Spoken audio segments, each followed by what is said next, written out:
Ito na ang sandigan ng mga inaapi nating kababayan, ang OFW Alert. Nakatakas nga sa kumukulong mantika, nalaglag naman sa apoy. Ganyan ang sinapit ng ating kababayan na si Marife Aquino Manulit. Na ito po ang kanyang panawagan. Sir Rapi, po, pwede niyo akong tulungan. Tumaas po ako sa amo ko dahil hindi po ako makain doon 5 araw na. Tsaka po sinaktan niya ako, wala din po akong sweldo. Tumakas po ako, humingi po ako ng tulong. Sa may nakita ko po ang 3 kabataan na pinara kong sasakyan. Hindi ko naman po akalain na sa disyerto ako dadalhin. Magandang tanghali sa iyo, Miss Marife. Magandang tanghali po. Okay. Saan po kayo ngayon, Miss Marife? Andito po sa Gurayat Hospital. Meron na bang mga taga-gobyerno natin dyan na umasikaso sa inyo at bumisita na para alamin ang inyong katayuan? Wala po. Tumawag lang po sila. Sino po yung mga tumawag dyan sa inyo? Doon po sa may embassy tsaka si Mambrot po. Kailan pa po kayo nandyan, Ma'am Marife? February 18 po. Okay. Na-contact niyo na po ba yung inyong agency? Ano po kasi, bali pangalawang takas ko na po ito ko. Humingi po ako ng tulong sa kanila pero hindi po nila ako tinulungan.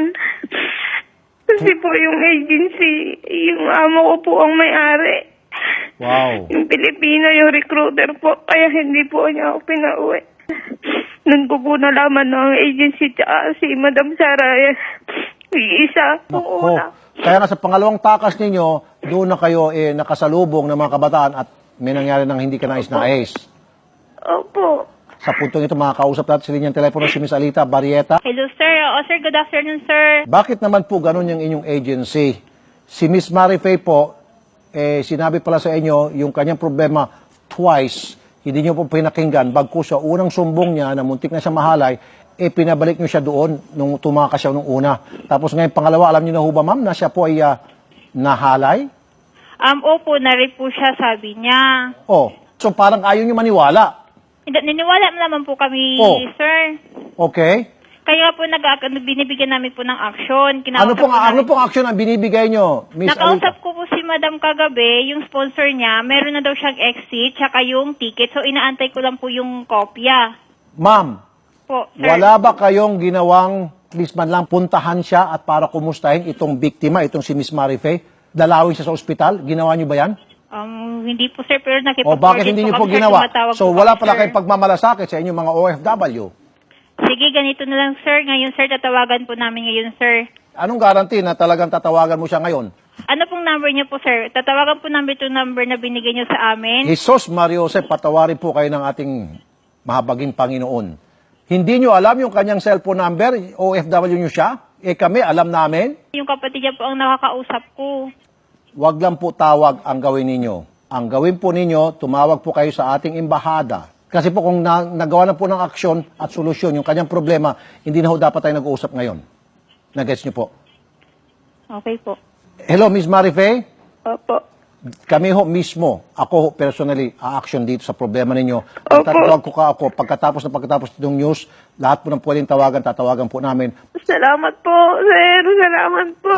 Miss Maria Faye? Opo. Ang gusto ko rin pong malaman, importante, kung meron na pong dumalo sa inyo dyan, na taga-agency o taga-gobyerno natin para kumustahin po yung inyong kalagayan at para masecure po kayo dyan sa ospital. At sabi mo, yung pangamba mo na baka mapilit ka ng amo na ilabas niya sa ospital, dalhin doon sa kanyang bahay at gagawa na naman kababuyan. Wala pa ho, maski na taga-Polo, taga-DFA, wala. Wala po, kahit isa. Mr. Orlando Nadoral, Polo Riyadh. Sir Orlando? Sir, good morning, sir. Sir, alam niyo na ho ba itong kaso ni Miss Maria Marife Manulit? Opo, inaasikaso na po yan. Actually, na-coordinate na rin namin yan sa hospital. Okay. Sa tayong parang kaibigan doon na tumutulong dyan sa tinitignan yung kaso. Sir, kausap ko po si Miss Maria Faye, wala pa rin daw pong dumadalo na taga-Polo. Schedule po yung embassy na kukunin siya yan. Kailan po? Baka anytime this week or next week siguro, sir. Hey, Sir, yes, bakit nandito next week? Bakit hindi po today, now? Bakit ini-next week pa natin? Mr. Rafi, nasa Aljo po ko ngayon. Meron lang akong inasikasong kaso din dito sa Aljo. Naka-schedule din kami pumunta sa Gurayat, sir.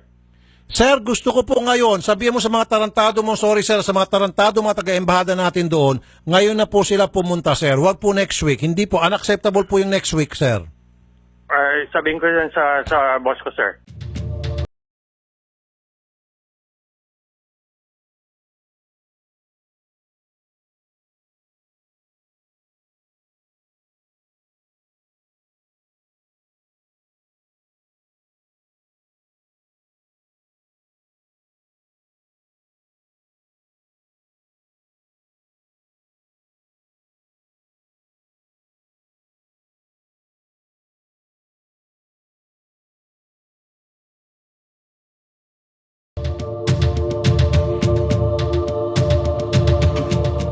Agad natin tinawagan ang mga kinaukulan sa Riyadh. Ating nakausap sa Wanted sa Radyo si Ginoong Orland Nadora ng Polo Owa sa Riyadh. 8 oras ang lumipas pero mukhang natulog lang sa pansitan si Ginoong Nadora at mga taga-embahada. Sa kasamang palad nangyari na ang kanyang kinakatakutan. Dinampot siya ng mga pulis sa ospital bandang alas 5 kahapon, oras sa Saudi Arabia para ibalik sa amo. Kaugnay niyan makausap natin si ASEC Charles Jose ng DFA. Magandang tanghali po, Charles Jose. Sir. Opo, magandang tanghali po sa inyo. Dumating na Opo, po yung kinakatakutan po ng OFW natin na siya po ay dadamputin ng mga pulis sa ospital para ibalik sa kanyang amo na kanyang tinakasan. Bakit po sa loob ng 8 oras kahapon nung kami po ay magtatawag sa lahat, wala pong pumunta man lang ni isa or from the start na siya po ay nadala sa ospital, wala man lang daw pong dumalaw na taga-embahada or taga-gobyerno natin para siya po ay kumustahin at damayan. At ito nga po, sana po siya ay dinala sa embahada natin para safe na po. Wala pong gumawa ng ganon. Ngayon po, nandun na sa kanyang amo. Hindi ko po masasagot kung bakit po walang pumunta. Hindi ko lang rin po nalaman itong case na to. At hindi ko pa rin po nakakausap ang embassy para hingin po ang side nila. Opo, sir. Ang kinukuha ko nga po kay Odette kanina, yung ilang detalye po para magsilbi ng lead. Para po may, kumbaga, may maumpisahan ang ating embassy. Habang buhay pa po, sorry po, puntahan na po ito doon at sunduin na po, i-rescue na po at dalhin po sa embassy. Pakilusin po natin yung ating mga taga-embahada roon para naman, sir, masundo na siya. Maasahan po namin yan, sir, sa inyo. Asek. Opo, may papasok ko po yan sa ating embassy. Mr. Nadora? Sir, good afternoon dyan. Opo. Usap po tayo kahapon sa Wanted sa radyo. Oo, nandito kami sa Gurayat.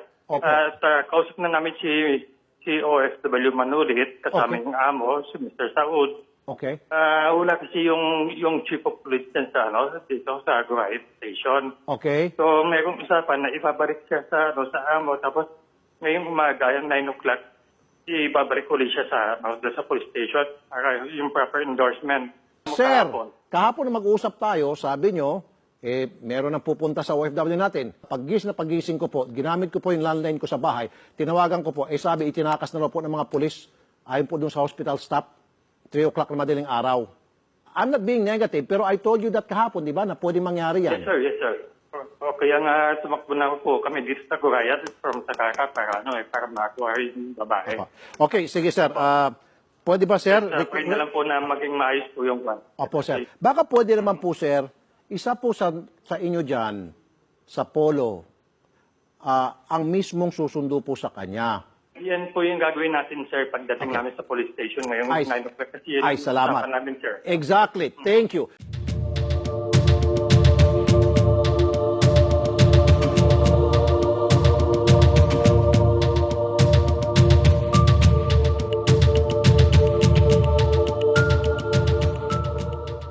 Miss Maria Faye, nasaan ka ngayon, Miss Maria Faye? Sa police station po. Ba't ka nandyan? Sabi po kahapon, pipirma daw po ng para daw po makuha na ako ng embassy. Tapos sinawagan ko kaninang tanghali naman dito, yung Polo at yung DFA na para sunduin ka. So sinundo ka na sa inyong amo at dinala ka sa police station. Dito po kami nagkita sa police station. Okay. Nandyan ka ngayon, kasama yung amo at yung ating mga taga-Polo? Opo, kasama po. Pakipasa nga yan kay Mr. Nadora, pwede? Sige po. Mr. Nadora, ano pong sitwasyon dyan ngayon, sir? Dadaling pa muna siya doon sa kabilang department para i-check yung kanya. Kasi may criminal case sa kanya kailangan na ma-identify daw niya within 10 days yung assailant, yung nag-rape sa kanila. So, i-clear muna yon bago siya ma-release. Pero inaano namin, kaya kami pupunta doon sa kabilang department para mag-usap-usap doon kung pwedeng i-release muna sa amin. Pag kami hearing, dadali namin sa Riyadh kasi wala silang detention center dito sa Riyadh para sa mga babae. So, ibig sabihin, she is considered as a detainee right now? Hindi sir. Kasi kailangan ma-identify niya yung kasi na-complain siya rape eh. Dapat, she will be allowed to go. Kaya nga, yan ang sinasuggest namin sa pupunta kami sa kabilang department, kami employer, para pakiusapan na dadalhin namin itong si Miss Man ulit para just in case may hearing, babalik namin siya dito. Sir, maputo namin kayo kasi papunta na kami doon, sir. Sige sir, tatawagan namin kayo ulit mamaya, Sir Nadora. Salamat po sir ha. Sir, good afternoon. Sir, andun na sila sa police station ngayon. Baka pwede yung alalayan po itong si Mr. Nadoral at puntahan ko doon sa police station. Wala akong alalay sir siya lang mag-isa. Okay, so ngayon sir, magpapadala. O sige sir, imamonitor po namin. Salamat po sir, Asek.